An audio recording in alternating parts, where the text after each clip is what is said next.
আপনার নিজের জামা দিয়ে আপনি নতুন আরেকটি জামা বানাতে গেলে কিভাবে মাপ নেবেন সেটা এখন দেখাই দিচ্ছি আমরা। সবার প্রথমে বোটের মাপটা নেবেন। এই বডির মাপটা সবার প্রথমে নেবেন। 2 হাতার নিচ থেকে এভাবে করে মাপ নেবেন। এই যে এখানে যেমন দেখতে পাচ্ছেন, 1 থেকে আমরা নিলাম 21.5 পর্যন্ত, তার মানে 43 ইঞ্চি বডি। এবার হলো জামাটা লম্বায় কতটুকু আছে সেই মাপটা নেবেন আপনি। আমরা কিন্তু এই মাপটা দেখাচ্ছি বেসিক্যালি আপনারা কিভাবে আপনার নিজের জামার মতো করে কাটিং করবেন ওটার জন্য। একবারে কাঁধের উপর থেকে ধরবেন, একদম সোজা বরাবর নিচে নামাবেন। যেমন এই জামাটার লম্বা আছে 44। এবার আপনি কোমরের মাপটা নিয়ে নেবেন। একই পদ্ধতিতে কোমরের মাপটাও নিয়ে নিন।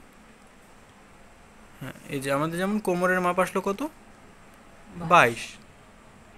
এরপর হাতের নিচ থেকে কোমরের ফাড়া পর্যন্ত একটা মাপ নেবেন, যাতে করে আপনি কতটুকু ফাড়া রাখবেন সেই পরিমাণটা আপনি বুঝতে পারেন। আমাদের এখানে আসছে হাতের নিচ থেকে 14 ইঞ্চি। তারপর ফিতাটাকে ভাঁজ করবেন, মানে অর্ধেক করবেন। অর্ধেকে হাতের নিচ থেকে আবার অর্ধেকে কোমর পর্যন্ত একটা মাপ দিবেন। আবার অর্ধেকে এই কোমর পর্যন্ত একটা মাপ দিয়ে ধরবেন।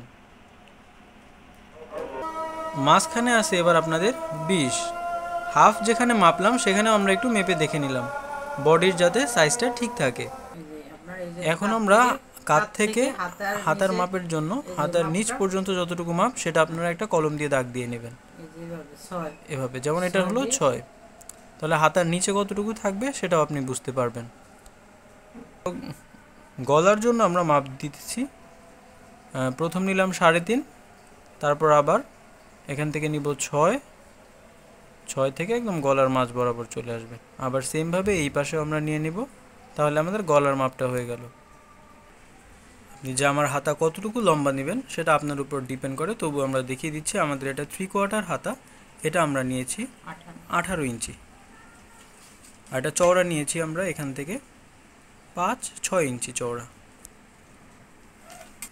গলা এখানে আমাদের আছে 5, কিন্তু আমরা কাটার সময় 4.5 কাটবো, তাহলে আমাদের কাটার জন্য আমাদের আধা ইঞ্চি লাগবে। জন্য আমরা এখানে যে মাপগুলো দেখিয়েছি সবগুলো মাপই আপনি যতটুকু সম্ভব একটু কমায় নেবেন, যাতে করে আপনার কাটার পরে আবার কিছু অংশ থেকে যায়। কারণ আপনি যদি কেটে ফেলেন একবার, তখন তো আপনি আর বাড়তি জিনিস জোড়া লাগাতে পারবেন না। অল্প করে কাটলে আপনি চাইলে সেটাকে আবার বড় করে কাটতে পারবেন।